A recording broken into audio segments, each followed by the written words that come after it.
decana, entonces voy a dar inicio a la grabación del evento.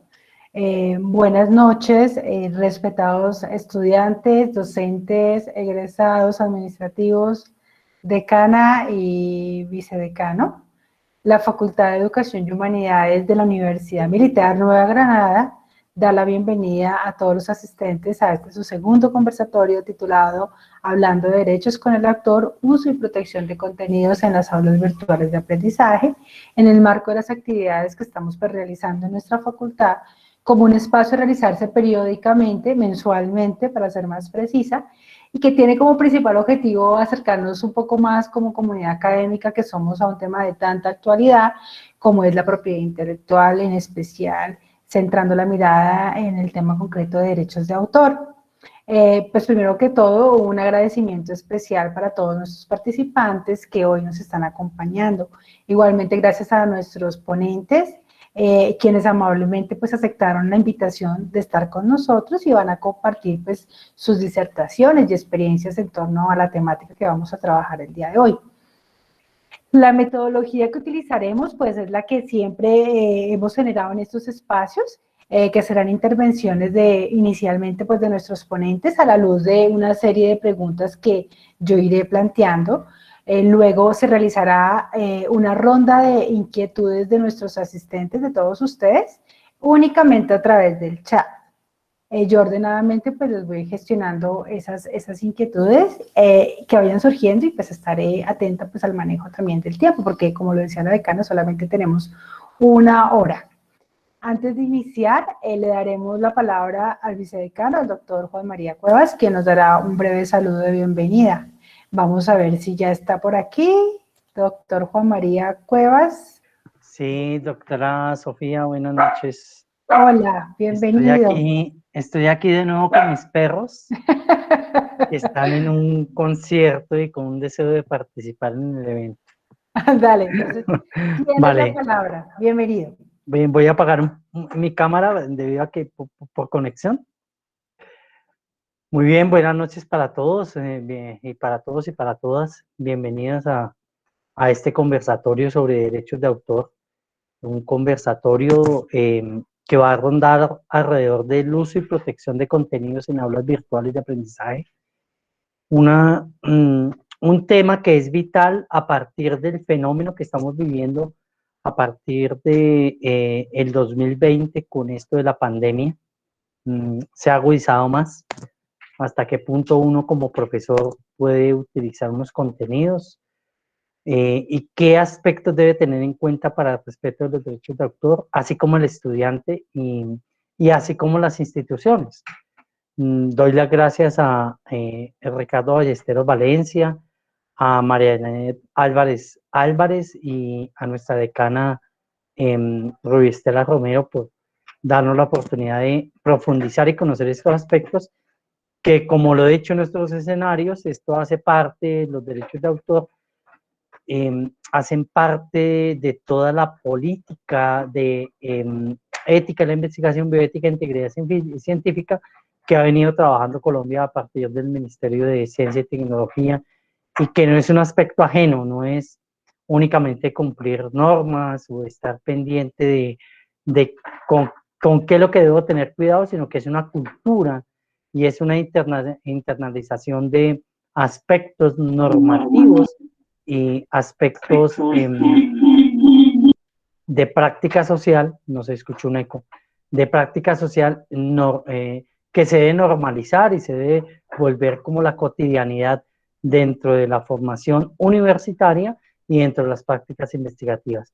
Muchas gracias a nuestros 3 conferencistas invitados y muchas gracias a la doctora Sofía por organizar este tipo de eventos que con seguridad van a aportar a nuestra formación complementaria en los estudiantes neogranadinos y en aquellas personas que se unen a nuestra charla. Bienvenidos y espero que sea de provecho para todos. Gracias, doctora Sofía. Muchas gracias, doctor Juan María, por su saludo. Siguiendo con pues, los temas relacionados con los derechos de autor, la Facultad de Educación y Humanidades En esta oportunidad pues abordará el tema desde la importancia de los contenidos introducidos en nuestras aulas virtuales de aprendizaje, ya sea en la modalidad virtual o como apoyo al aprendizaje en modalidad presencial.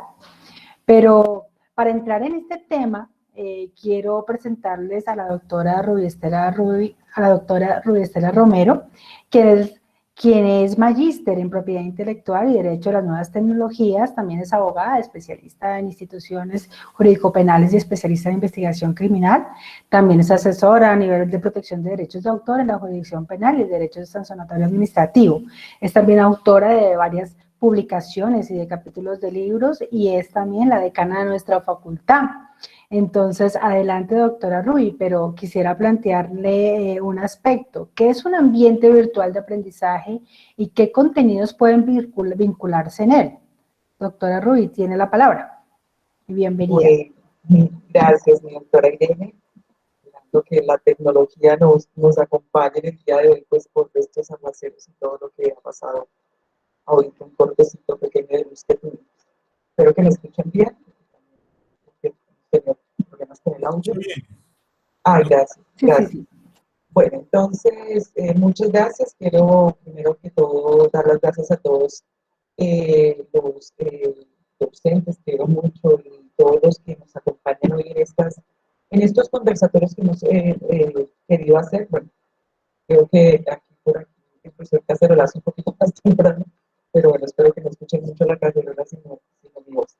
Entonces, como les decía, pues bienvenidos. Obviamente, saludar también a compañeros de conversatorio, al doctor Ballesteros, a la doctora María Janet, y obviamente a mi coequipera en estos conversatorios, que es la doctora Irene, y a mi vicedecano, el doctor Jesús María Cuevas.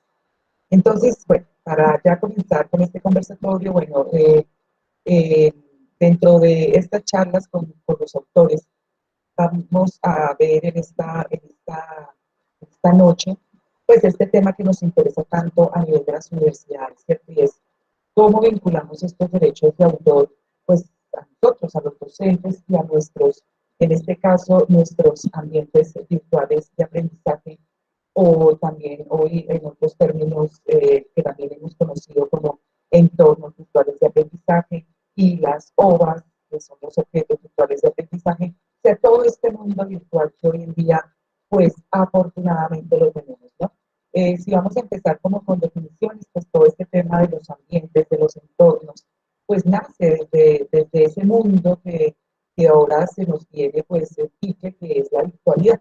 Entonces recordemos que con el nacimiento del Internet, pues también vino ese otro término que es lo virtual y que hoy afortunadamente, pues muchos damos gracias a Dios porque existe, porque pues si nos imaginamos, por ejemplo, este escenario real que estamos viviendo de la pandemia, sin la parte virtual, pues sería fatal. ¿Sí? O sea, con tanto tiempo que ya llevamos, hubiese sido terrible que no tuviéramos los entornos virtuales, los ambientes virtuales con los que afortunadamente hoy contamos. Entonces, ese ambiente virtual de aprendizaje y esos entornos virtuales de aprendizaje, pues es lo que en la docencia presencial, pues se convierte como en ese classroom, ¿no? Que bien ha llamado Google Classroom.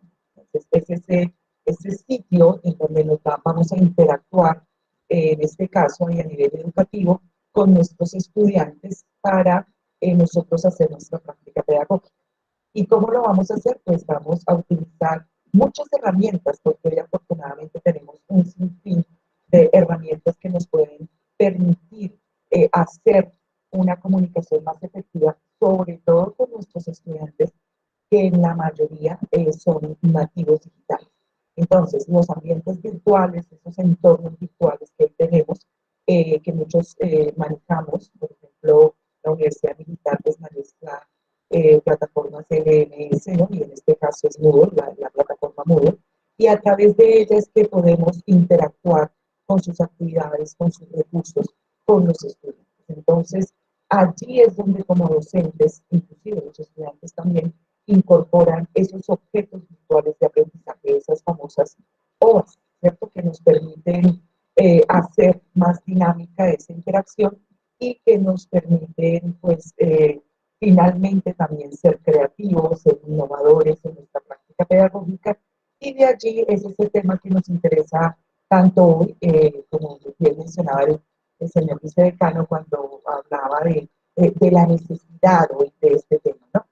Seguramente cuando, yo me acuerdo hace, como en el año 2004 o 2005, que en una universidad en Cali muy querida, comenzaron a hablar de estos temas y uno como que, bueno, se iba acercando, ya después uno ya se va acercando mucho más, ya hoy en día muchos manejamos muy bien muchas plataformas, pero hoy en día, justamente hoy, es una necesidad absoluta conocer de los entornos, de los ambientes y de las OVAs. Pero las OVAs, y es el tema que más que nos concurre hoy, es que son igualmente, se pueden considerar muchas veces como OVAs. Entonces, esa interacción entre la OVA que crea un docente, por ejemplo, o la OVA que sube a una OVA virtual a través de las plataformas que conocemos, pues ahí es donde viene el tema importante de los derechos de autor. O sea, ¿qué pasa con esos derechos de autor? ¿Cómo podemos introducirlas a nuestras aulas si es que no son nuestras? O cómo pues, también podemos proteger nuestra autoría desde la misma aula virtual. Entonces, digamos que ese es como el contexto de la definición de las aguas, pero pues ya nos adentraremos al tema del derecho a autor. Bueno, muchísimas gracias, doctora Ruby. Nos hiciste una breve introducción a esos ambientes de aprendizaje, ¿no? Y específicamente el tema de las famosísimas OAS. Bueno, ahora vamos a presentar a nuestro siguiente invitado. Él es Ricardo Ballesteros Valencia. Es especialista en Derecho de Propiedad Industrial, autor y Nuevas Tecnologías de la Universidad Externado de Colombia, y también es especialista en Derecho Administrativo de la Universidad del Rosario. Él es abogado de la Universidad Santo Tomás con una experiencia de más de 20 años en Derecho Público y Privado. También es asesor legal en temas de Derecho Corporativo, Propiedad Intelectual, entre otros. Bienvenido, doctor Ricardo, y por favor, explíquenos, ¿cuál es el tratamiento jurídico a nivel de derechos de autor de los objetivos virtuales de aprendizaje que los docentes pueden vincular en sus aulas virtuales? Tienes la palabra. Bueno, doctora Sofía, muchísimas gracias pues de antemano la invitación por parte de la Universidad Militar, a la decana doctora Ruby, al doctor Juan María Cuevas y también pues a nuestra colega hoy de este conversatorio, a María Janet Álvarez, pues muchísimas gracias. Y bueno, cuando nos hacen esta pregunta del tratamiento jurídico de las obras y de estas obras en que hacen las salas virtuales, pues necesariamente nos tenemos que remontar y tenemos que hacer un poco acá de, de remitirnos a la legislación, a la ley, porque el derecho de autor no hace una limitación y no hace ninguna distinción en relación con la categoría o subcategoría que se puedan crear de obras. La ley en este caso en Colombia, que tenemos el cuerpo normativo, la ley 23 del 82, tenemos la decisión andina 351 del 93, que ese es el marco comunitario que nos rige en Colombia, las demás leyes que han ido modificando a la ley 23, la ley 44 y muchas tantas, asimismo como lo que nos conlleva como Colombia, que valga también decirlo, somos un país muy avanzado en el contexto jurídico, donde pues hemos adoptado de todos los tratados internacionales que sobre la materia en derecho de autor se han dado desde la propia Convención de Berna de 1886 y su devenir pues hasta los tratados internacionales de Internet adoptados en el seno de la OMPI. Entonces, para llevarnos a ese punto y caer en una definición que es muy sencilla y digamos, muy precisa, si se puede decir, donde la ley dice se protegen las obras literarias y artísticas. La ley 23 hace remisión a las obras literarias, artísticas y científicas, pero quienes ya trasegamos por el mundo del derecho de autor, hacemos la omisión de la obra científica porque esa sería una subcategoría al entender que es una obra literaria. Entonces, en ese ámbito de protección tenemos las obras literarias y artísticas y una obra literaria, sea el contexto en el que ella pueda estar, en un aula virtual, sea el contexto que sea de cualquier especie o cualquier género literario o sobre algún tema técnico o profesional, está protegida por el derecho de autor. En ese contexto, entonces, si vamos a hablar de contenidos literarios, hay una protección que brinda la legislación a esta categoría de obras y por ende las normas en derecho de autor y en este caso Colombia y muchas de ellas no entran a hacer la diferenciación de qué formas o categorías de obras literarias pueden estar protegidas. Si se entraran a calificar, pues estaría cerrando cualquier otra nueva forma de creación, tanto así que si se llegase a dar una distinción a que está protegido, si lo hubieran redactado en su momento, está protegido las obras literarias impresas, pues ya estaría cerrando el límite de una protección hoy en día a la virtualidad o a las obras que se hacen en una edición electrónica o digital. Entonces, en este primer aspecto, doctora Irene, pues vamos a comprender que la protección está a todas las obras literarias, artísticas, y esa protección también ya va categorizada en cuanto a que ella sea original, pues sea fruto de la creación de una o varias personas, básicamente. Hay una existencia a una protección inmediata, es decir, esa protección inmediata es desde el mismo momento de la creación en que la obra se hace, la obra se escribe, está protegida por el derecho de autor. Esto es un principio que también recoge la ley nacional y la convención, lo tenemos por la Convención de Berna, la protección inmediata. No hay necesidad del registro de la obra para ser protegida, es una protección automática. También vamos a tener pues la distinción entre el soporte físico, no se hace ninguna consideración a que la obra deba estar con un soporte físico, es una obra literaria independientemente si está en un papiro, si está en una piedra, si está en cualquier soporte. Por ende, entonces, ahí también hay un avance y ya vamos a mirar qué otras necesidades se requieren, pero hay un avance en la norma que dice la obra independientemente del soporte físico de donde se contenga es una obra literaria. Y entonces ahí ya vamos a encontrar esa consideración para determinar que si hay una obra, y aquí poder concluir ya con la pregunta, que si hay una obra escrita para un aula virtual o hay un documento o un trabajo escrito que tenga esa literalidad, sea independientemente del contexto que esté trabajando un docente, estamos hablando de una obra literaria protegida por este derecho.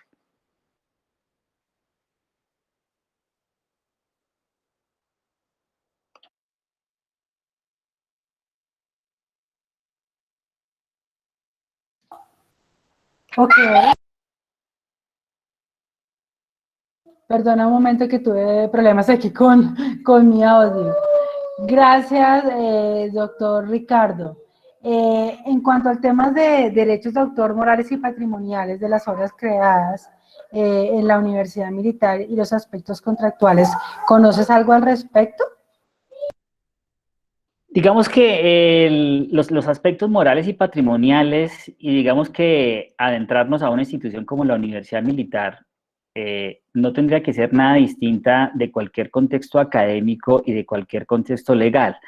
Es decir, en relación con que frente a políticas, por ejemplo, que adopten las instituciones universitarias, educativas, públicas, por encima de ello, digamos, está la norma que es la que nos indica y nos precisa qué derechos patrimoniales, cuáles son los derechos morales y qué protección amerita sobre esa creación. Ya a partir de ahí se desprenden un sinnúmero de consideraciones en relación a cómo las obras se deben realizar. Y de la misma manera, y digamos que yendo de un hilo conductor de una política que pueda crear una institución como la Universidad Militar, y recordando también la experiencia de muchos años cuando estuve trabajando en la Dirección Nacional de Derecho de Autor casi por 9 años, finalizando como jefe de la oficina de registro, y que bajo en ese tiempo pues se estaba, digamos, empezaba una proliferación de muchas instituciones a crear políticas de propiedad intelectual. En muchas de ellas, pues, en principio era como tomar la norma y adoptarla, era pues algo que era plausible. Hoy en día, pues ya no es como tomar la norma y adoptarla porque se puede entender que la norma está y simplemente tomar de ella la comprensión de lo que la legislación en la materia nos brinda. De tal manera que si partimos de un principio general y básico de comprensión, el derecho de autor tiene dos consideraciones a partir de la creación de la obra, para su autor o para el titular de la obra. que son los derechos morales y los derechos patrimoniales. Los derechos morales en nuestro sistema legislativo, y para hacer ese contexto, el sistema legislativo, digamos, escrito, consuetudinario como el nuestro, que viene de una tradición romano-germánica europea, a diferencia del sistema, digamos, anglosajón, proveniente de Inglaterra y tomado por las colonias que tuvieron esa transferencia a ese sistema, como Estados Unidos y Canadá, Australia y otras regiones. Digamos, ese es el pilar hoy en la materia de propiedad intelectual, esos dos sistemas, el derecho de autor y el copyright. Pero ninguno de ellos dos escapa a la protección que se da al derecho moral y al derecho patrimonial. Entonces, en el derecho moral es el reconocimiento que da la ley a el creador de la obra. El primer principio es el derecho de paternidad. Siempre vamos a encontrar que hay un creador, una persona natural que crea una obra. No para adentrarnos, digamos, al conocimiento que pueda tener o haya desarrollado la universidad, sino un poco también de la experiencia de trabajo y de asesoría, donde en algunos casos las propias instituciones, en muchos casos, tanto privadas como públicas, a veces se distorsiona o se distorsionaba en cuanto a la consideración, por ejemplo, de una edición literaria a poner como autores a las organizaciones. Las organizaciones no son autoras, ni la Universidad Militar, ni la Dirección Nacional de Derecho de Autor, ni cualquier otra institución. Las instituciones o las organizaciones o las empresas son titulares de derechos. Por ende, hay hierros de edición que en su momento pudiese uno haber encontrado de esa naturaleza, y pues vienen los reclamos por parte de los autores, que es donde se debe identificar quiénes son. Entonces tenemos ese primer pilar, el derecho moral, que va a los autores y tiene unas condiciones que son inalienables, imprescriptibles, inenajenables e irrenunciables. Uno no renuncia al derecho de autor, el derecho de autor no se negocia, el derecho de autor es por siempre, pero también tiene unas consideraciones propias. El derecho de autor el derecho moral da la consideración al derecho a paternidad, el derecho que tiene el autor de retracto para retirar su obra del mercado, pero no es un derecho absoluto. Valga decirlo que ese derecho de retracto lo puede tener el autor frente a la obra de la cual es titular. Vamos a poner un ejemplo. El señor Germán Castro Caicedo, autor de muchas obras colombianas, un día decide, digamos mañana, llamar a su editorial y decir: yo ya no quiero que ningún autor, que ningún colombiano lea mi obra. Perfecto, basado en su derecho moral, puede retirar y ordenar el retiro de la obra de circulación del mercado. Pero la editora le va a decir: señor Germán, usted nos tiene que indemnizar porque pues hicimos un tiraje de X número de ejemplares, y sí, su derecho de retiro y circulación del público se puede hacer, pero ese retiro tiene un costo. Entonces, ahí aplica cuando el autor es titular. Pero si el autor se desprendió de la titularidad de la obra, se desprendió del ser el propietario o el tenedor de la obra y está en cabeza de otra organización, otra institución, no podría aprobar ese derecho de retiro y circulación del mercado.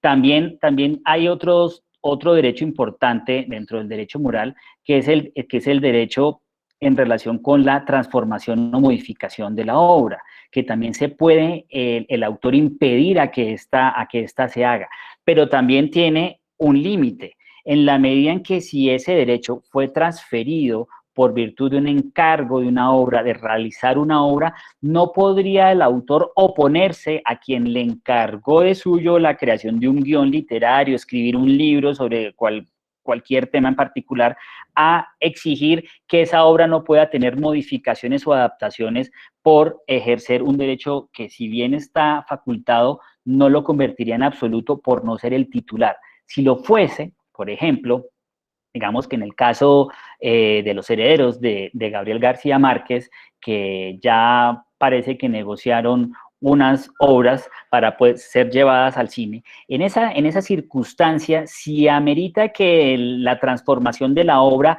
atenta contra el derecho moral de integridad, podría resultar que las obras no sean comunicadas o transmitidas por Netflix, por ejemplo. Entonces, ahí hay un derecho absoluto que lo tienen los autores, y todos los profesores, docentes que creen obras, pues tienen el derecho a aparecer como autores, creadores de la misma. Otra situación distinta, entonces, nos pasamos ya al ámbito del derecho patrimonial. El derecho patrimonial, entonces, es ese derecho económico, es ese derecho que nos permite ejercer el uso y disposición sobre la obra, donde de primera mano está el autor creador, pero pueden haber la intervención de terceros, personas naturales o jurídicas, que puedan detentar la obra creada por ese autor, bien sea por virtud de un contrato de cesión de derechos, bien sea por virtud de un contrato de licencia, bien sea por virtud de un contrato laboral, ya lo vamos a explicar, o bien sea por virtud de un contrato de prestación de servicios, y allí entonces vamos a encontrar diferentes matices que nos permite entrar a examinar esa creación literaria, a quién va encaminada o de quién va a detentar ese derecho patrimonial para que haga la explotación de la obra, y por ende los derechos patrimoniales, como no lo hace el significado de la ley, pues está el derecho de reproducción de la obra, está el derecho de comunicación, está el derecho de adaptación, está el derecho de transformación, y la misma ley nos dice los derechos patrimoniales serán tantas o cuantas formas pueda permitir la explotación económica o la explotación, perdón, la explotación económica, pero la explotación normal de la obra. Entonces serán muchas formas de explotación que pueda detentar el titular. Ejemplo, el derecho de adaptación de una obra de castellano al inglés, pues se puede, perdón, de castellano al inglés y a otras lenguas, puede desprenderse en 5 contratos a 5 diferentes entidades o organizaciones, que uno lo quiera traducir al inglés, castellano, francés, italiano, alemán, razón por la cual pues hay una facilidad enorme en esa circunstancia. Entonces, para ir ya aterrizando este punto, podemos encontrar que ya viene otra categoría, que son los contratos. Si la obra nace de manera primigenia del autor, donde no hubo ninguna intervención de un tercero, ni hubo ningún encargo, ni hay ninguna relación laboral, pues se entiende que la titularidad está en cabeza del autor. Pero si el autor está vinculado a una organización, donde en su contrato laboral o de prestación de servicios hay una cláusula que le indique que las obras que cree bajo esa relación laboral son de esa empresa, son de la organización, de suyo va a haber una cualificación de una cesión del derecho de esas obras que él realice en virtud de esa relación laboral. Y aún más, hay una categoría que la ley dice, en virtud de que si estamos hablando de obras creadas por funcionarios públicos en virtud de su relación constitucional, legal, reglamentaria, hay un vínculo por esa situación, la obra se transfiere a la entidad pública correspondiente del Estado. Entonces, ahí ya hay una cualificación de una cesión de derechos y habrá entonces una entidad que detente esa situación.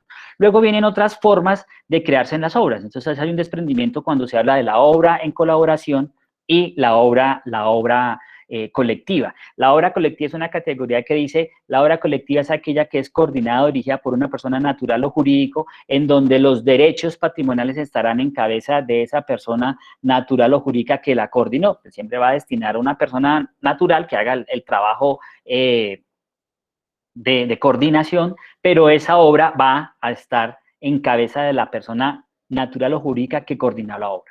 Cuando hacemos una obra en colaboración, donde no hay de por medio un contrato, sino nos reunimos aquí la doctora Irene, la doctora Ruby y estamos con María Janet, que digamos nos reunimos por fuera de un marco contractual, los 4, creamos una obra a 8 manos, pues es una obra en colaboración donde nosotros los 4 vamos a detentar el derecho patrimonial sobre esa creación. Y ahí también se va a desprender otra situación, ¿cómo vamos a explotar económicamente esa obra? La ley no nos lo dice, pero ya también la práctica nos va a indicar que debemos hacer un acuerdo de coautores, cómo vamos a explotar económicamente la obra, quién va a hacer la negociación, porque se convierte en un bien, se convierte en un activo importante de creación para poder explotar económicamente. Entonces, terminando ya para cerrar esa pregunta, doctor Irene, entonces hay que, digamos que cualquier institución, sea la que sea,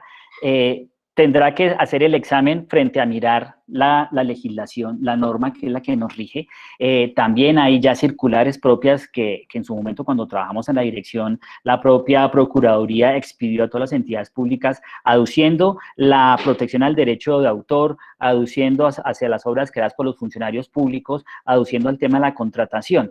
Pero también los reglamentos propios internos pueden darle un manejo especial, distinto, sin ir en contravía a la norma, pero que también pueda favorecer pueda favorecer que esa explotación de la obra o que esa participación económica pueda existir entre la institución y sus autores. Es ahí donde ya también se vuelve interesante en estos tiempos unas políticas distintas a las que veíamos hace unos 15 años, hace unos 20 años, en la medida en que ya hoy una política puede estar afianzada al estímulo de la investigación, al estímulo de generar también ciertas prerrogativas a sus creadores respecto de lo que esa obra puede generar. Ok, pues tiene muchos matices, o sea, muchas cosas, ¿no?, que hay que tener en cuenta. Muchas gracias, doctor Ricardo. Doctora Ruby, ¿tú nos puedes mencionar algunas políticas de propiedad intelectual ya en nuestra universidad, en la Universidad Militar? Claro que sí, mi doctora. Bueno, siguiendo con el hilo tan bien elaborado que nos ha hecho el doctor Ballesteros, pues en efecto, pues la Universidad Militar Nueva Granada, pues también tiene su política de propiedad intelectual, ¿no? Este es el acuerdo 12 del 2013, en donde toda la comunidad educativa puede entender cómo la universidad pues maneja este tipo de protección y de reconocimiento de los derechos, en este caso morales de autor, porque como bien decía el doctor Ballesteros, pues en nuestro país son reconocidos como derechos fundamentales, ¿no? Los derechos morales son aquellos que son inherentes a la creación precisamente específica de la obra. Por eso cuando nos remitimos a los reglamentos, en este caso, que son un poquito específicos con la Universidad Militar, pues encontramos cómo la universidad respeta estos derechos morales, porque por ley, por convenciones internacionales, pues lo debe reconocer y porque pues también premia este tipo de iniciativas, ¿no? Como en este caso y en los entornos que nosotros estamos manejando, pues la creación también de obras. En cuanto ya al derecho patrimonial, pues la universidad también establece cuál es esa cesión y haciendo inclusive en su artículo 30, 31 más o menos, hace la exclusión de lo que ella no entiende como o no va a incluir dentro de esos derechos patrimoniales, haciendo como unas excepciones a la titularidad de los derechos patrimoniales, y entre los cuales pues acepta como legalmente lo trae la ley 23, las conferencias, las presentaciones orales y las cátedras de los docentes, pero que no estén obviamente dentro de un proyecto de investigación, ya que si es, por ejemplo, una ponencia que la universidad ha dado el dinero para poder lograr esa investigación, pues obviamente allí sí tendría en algún momento determinado los derechos patrimoniales. Pero como la ley es clara, las conferencias, o sea, la cátedra como tal, pues esto es parte del docente como tal, también por los derechos fundamentales que allí se inmiscuyen. La universidad trae este acuerdo, como también lo traen muchos de sus reglamentos, las políticas de propiedad intelectual, de la protección de los dos contenidos de los derechos de autor, tanto morales como patrimoniales. Trae muchos temas específicos.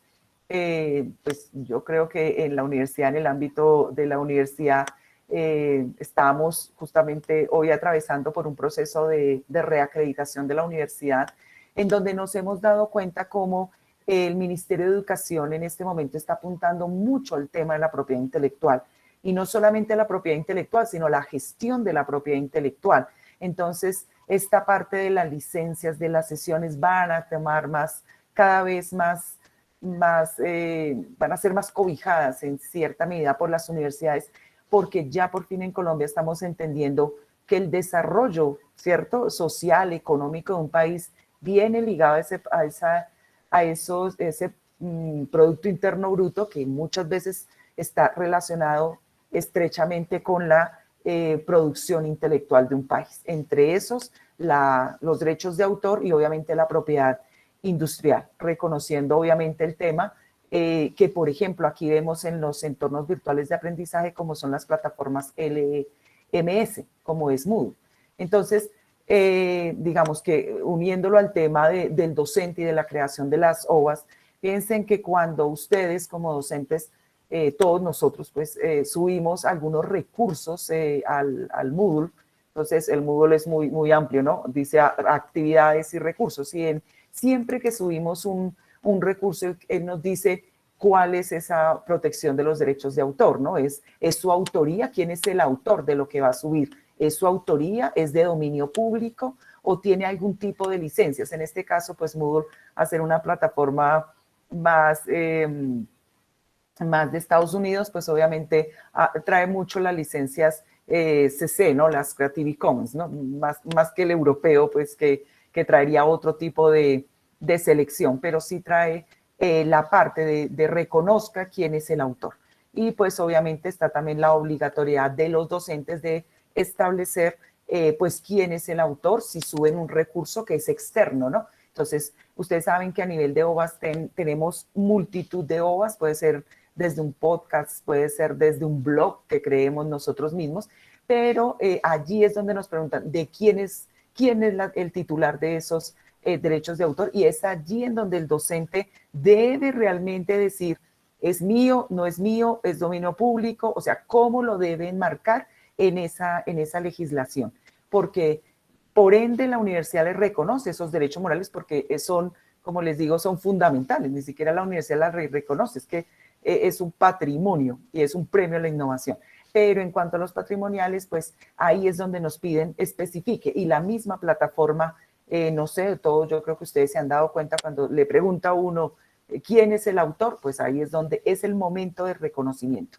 Ya en los temas que vamos a abordar con la doctora María Janet, pues ya nos van a decir, bueno, a nivel del enrutar esa línea dentro de las aulas virtuales, cómo es que se manejan. Eso es más o menos el tema ya específicamente en la Universidad Militar. Ok, gracias doctor Ricardo y doctora Ruby por la explicación. Ahora vamos con nuestra tercera invitada, la doctora Marianne Álvarez, quien es candidata a doctora en Historia de la Universidad Nacional de Colombia, es magíster en Docencia y Bibliotecología y Archivística de la Universidad de La Salle, cuenta con una larga experiencia en docencia, investigación y laborar en el campo de los archivos en el sector privado. Además, también cuenta con diferentes publicaciones académicas y científicas. Bienvenida, doctora María Yené, espero que hayas podido solucionar tu problema de la cámara y por favor indícanos si los recursos se encuentran en las bases de datos o en la biblioteca de la Universidad Militar, cómo se deben incluir estos recursos al aula virtual para respetar los derechos de autor e incrementar el uso de los recursos de la biblioteca. Adelante. Bueno, muchísimas gracias, muy amables por la invitación, a la decana Ruestela, a la directora de extensión, a Irene Sofía, y pues un honor trabajar con el doctor Ricardo Ballesteros. Bueno, no he podido solucionarlo de la cámara, no sé hoy qué le pasó al medio tecnológico, no sé, estoy un poco preocupada con el tío, pero bueno. Bueno, con respecto, no te preocupes, pero te escuchamos bien, no te preocupes. Bueno, listo, perfecto, gracias. Con respecto al tema de las bases de datos y básicamente en lo que se trabaja desde las bibliotecas, es muy importante tener en cuenta que todas nuestras bibliotecas, si estoy hablando del sector universitario, tiene la obligación, más bien, de respetar esas condiciones contractuales que se suscriben, digamos, desde las bases de datos o desde cualquier servicio de información que se tenga electrónico. Y ese aspecto, indudablemente, nos otorga a nosotros, indudablemente, los profesores, que ayudemos a controlar ese contexto, ayudemos a controlar qué es, hacer diferenciación, digamos, hacia nuestros estudiantes en un punto muy importante que hay que tener en cuenta, que estos recursos de información, como siempre los hemos venido manejando, hacen relación indudablemente a la satisfacción de la necesidad de una información, y eso no podemos olvidarlo. El doctor Ballesteros nos hablaba hace un momento de la obtención de la información, y en este mundo en el que estamos, pues nosotros, como él decía, desde una piedra, desde un jeroglífico, un libro, un artículo, un documento, las patentes y todo el mundo virtual en el que estamos, son recursos de información que no podemos perder de vista. Y esos recursos de información nos permiten a nosotros participar de, digamos, de la obtención de esos datos. pero también esos recursos se convierten en fuentes de información, en servicios de información, en productos de información y en sistemas de información, que en los últimos años son muy importantes para que nosotros los docentes podamos hacer nuestras disertaciones en las clases, como lo veníamos haciendo en nuestra tradicional, digamos, parte presencial, y en este último año que hemos estado inmersos en el contexto virtual con mayor razón. ¿Qué es lo más importante en este caso? Tener en cuenta y no olvidar, digamos, desde cualquier parte de nuestra función, que esas fuentes de información son tanto personas como organismos que se utilizan por los autores casualmente para plasmar información, datos, sea cual sea ese soporte. Y que esas fuentes de información también se convierten en productos de información que son muy amplios y que son muy variados, y donde nosotros los docentes en muchas ocasiones hablamos de las fuentes de información primaria, de las secundarias y de las terciarias. Y básicamente, cuando yo hablo de fuentes de información primaria, son esas fuentes que todos los días nosotros en el aula de clase utilizamos, con los libros, con las publicaciones periódicas, con los documentos oficiales, con los trabajos presentados. Y no solamente estamos inmersos ahí los profesores, están inmersos también nuestros estudiantes, porque es que nuestros estudiantes utilizan esa información para trabajarla, para ampliar su conocimiento y para disertar en muchas ocasiones con los temas que nosotros mismos colocamos. Y ese aspecto es el que corresponde realmente a las interpretaciones, a los análisis y a esa transformación de esas fuentes primarias posteriormente en una secundaria, en un análisis de un artículo o de un libro, y básicamente en los procesos de investigación, como lo decía la doctora Rubia hace un momento, para todas las universidades, y que en el tema de acreditación ese es uno de los elementos que más se pide, digamos, fundamentalmente. Pero a partir, digamos, de muchas instituciones internacionales, como es la IFLA, que es la Federación Internacional de Asociaciones de Bibliotecarios y Bibliotecas, siempre han manifestado que es muy importante que se dé el contexto y la funcionalidad del autor, de los autores, sea cual sea. Que indudablemente nosotros estamos en un medio, en un medio muy accesible, estamos trabajando con el internet, con las redes sociales, tenemos la accesibilidad totalmente en este momento, tenemos el acceso a esa información, a ese documento digital, a esa información, tanto que es de instituciones como también de personas.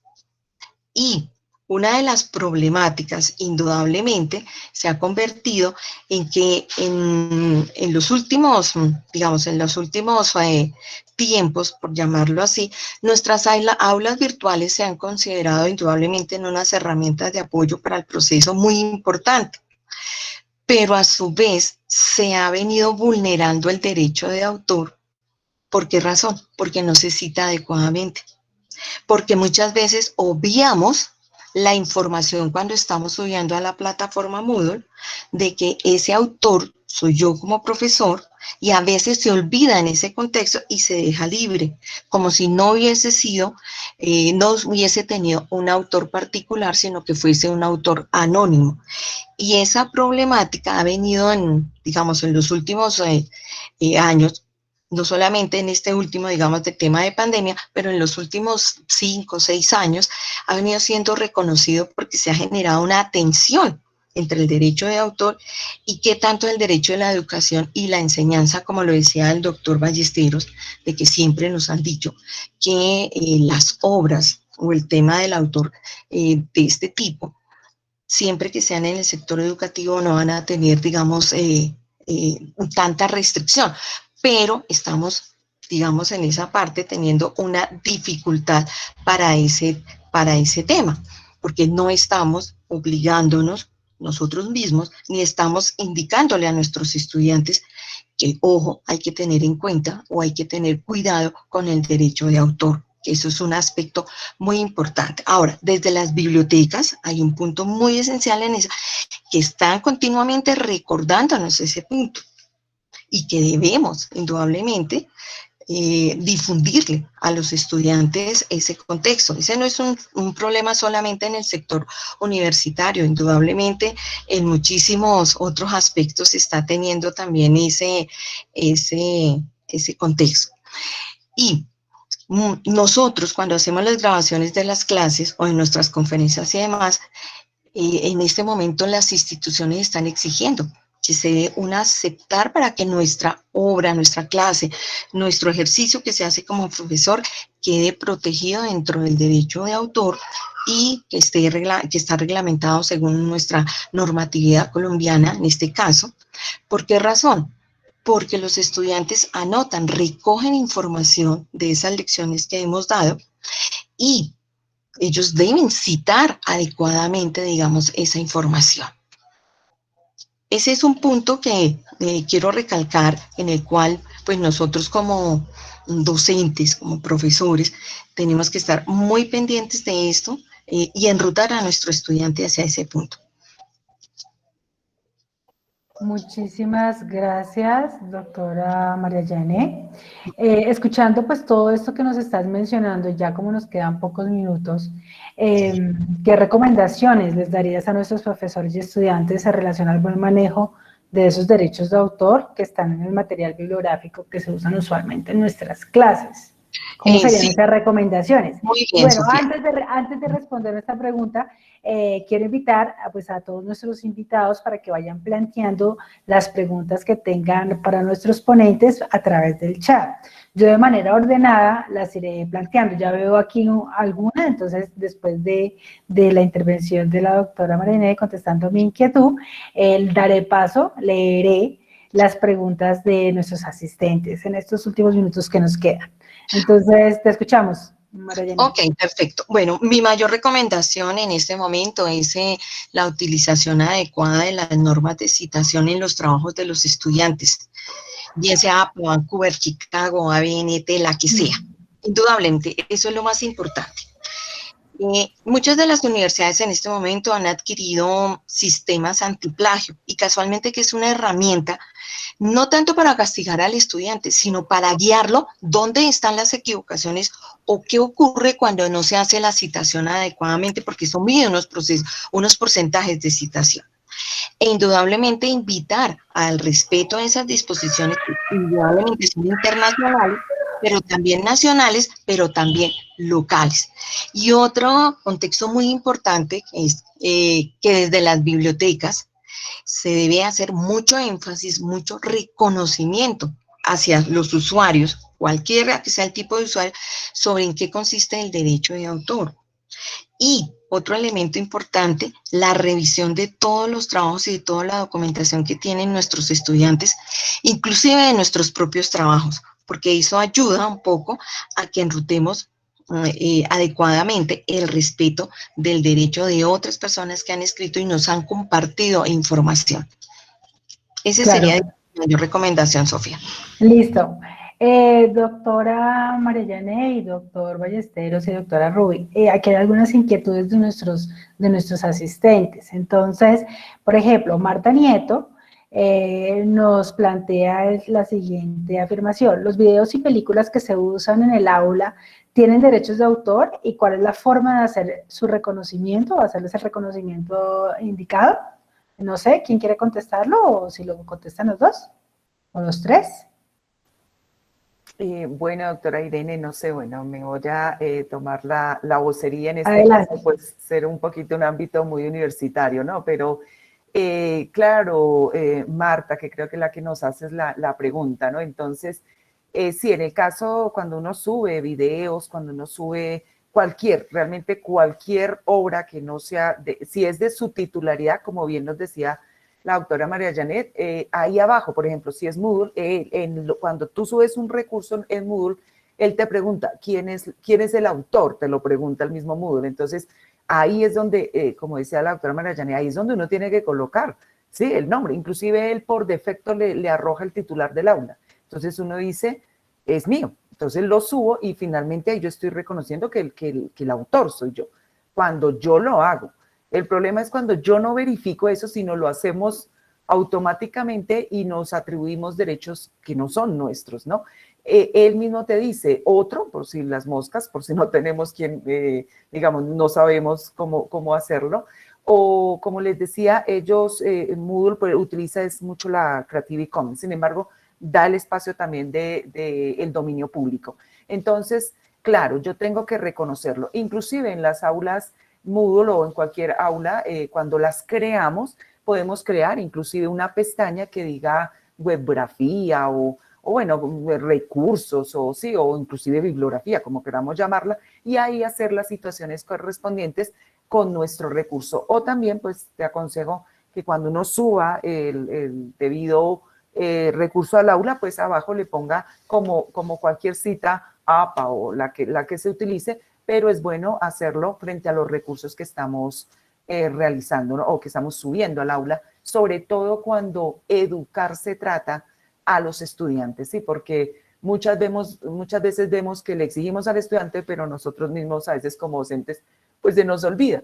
Más yo creo que como decían bien mis compañeros de conversatorio, más que todo es a veces porque no conocemos los derechos de autor y se nos ha vendido la idea de, no, es que el derecho a autor es solo plagio, ¿no? Como decíamos en el anterior conversatorio. Y fíjense que cuando uno habla de derechos de autor, pues se encuentra todo unos contenidos maravillosos, o sea, es todo un mundo los derechos de autor, pero a veces nos limitamos solamente al tema del plagio. Eso era, pues, no sé si te quedó claro. Bueno, existe otra pregunta, nos la plantea Sonia González. Ella nos dice, ¿hay otro mecanismo, aparte de la citación y referenciación o las licencias de Creative Commons, que facilite el reconocimiento del derecho de autor? ¿Y qué sucede con el uso, por ejemplo, la repografía o fotocopias en el ámbito universitario? Entonces, no sé si el doctor Ricardo o la doctora Marianne, no sé, ¿quién se anima? Bueno, aquí nos animamos a complementar también.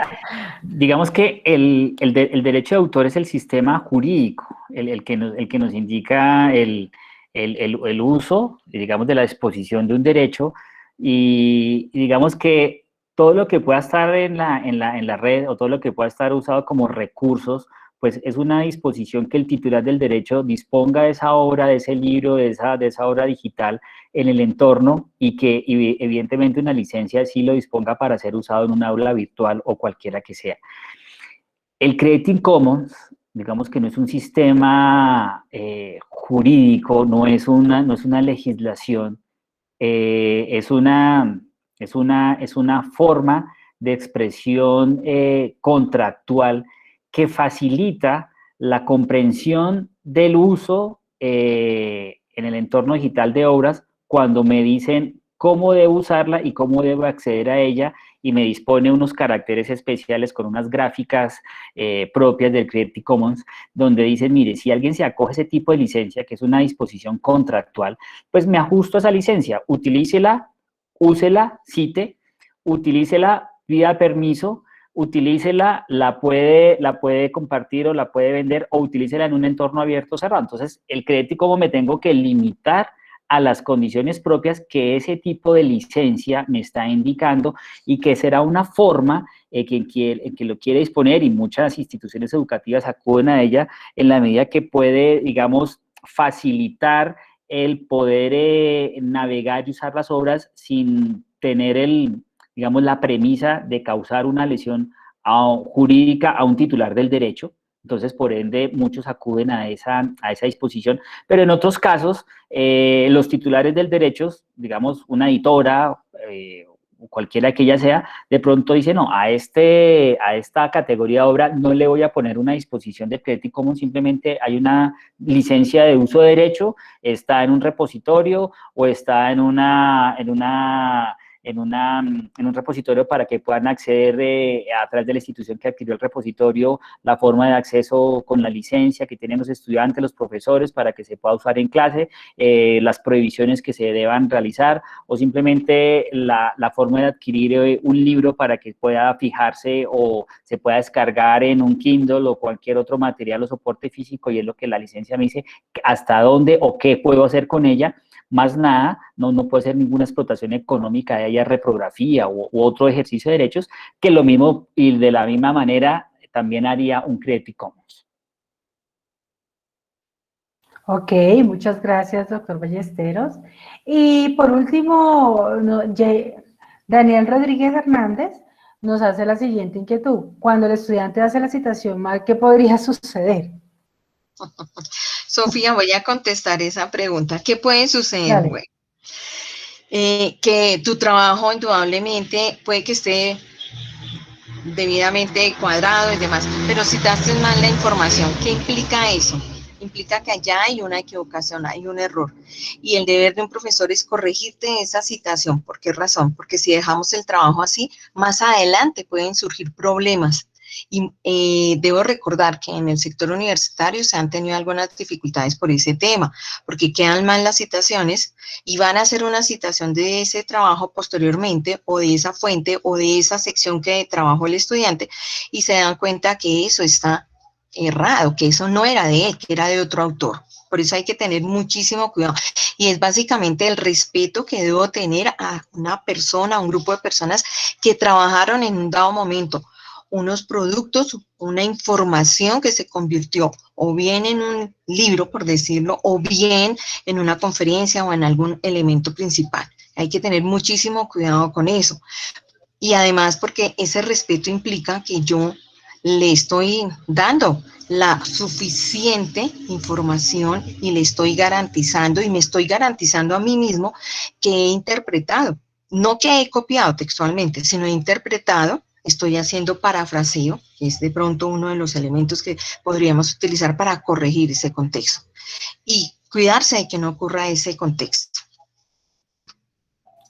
Ok, bueno, muchas gracias, doctora María Yané.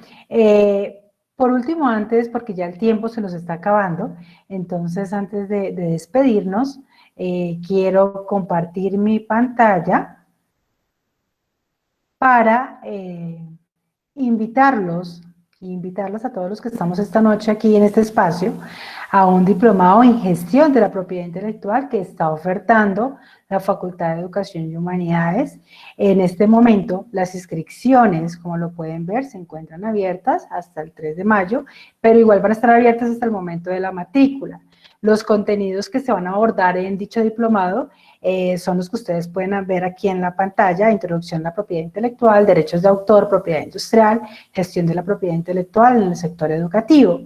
Les comparto por el chat el link donde pueden inscribirse y obviamente los que estén interesados, pues participar del mismo. Les cuento que va a estar bien interesante. Bueno, entonces espero que sea del interés de todos.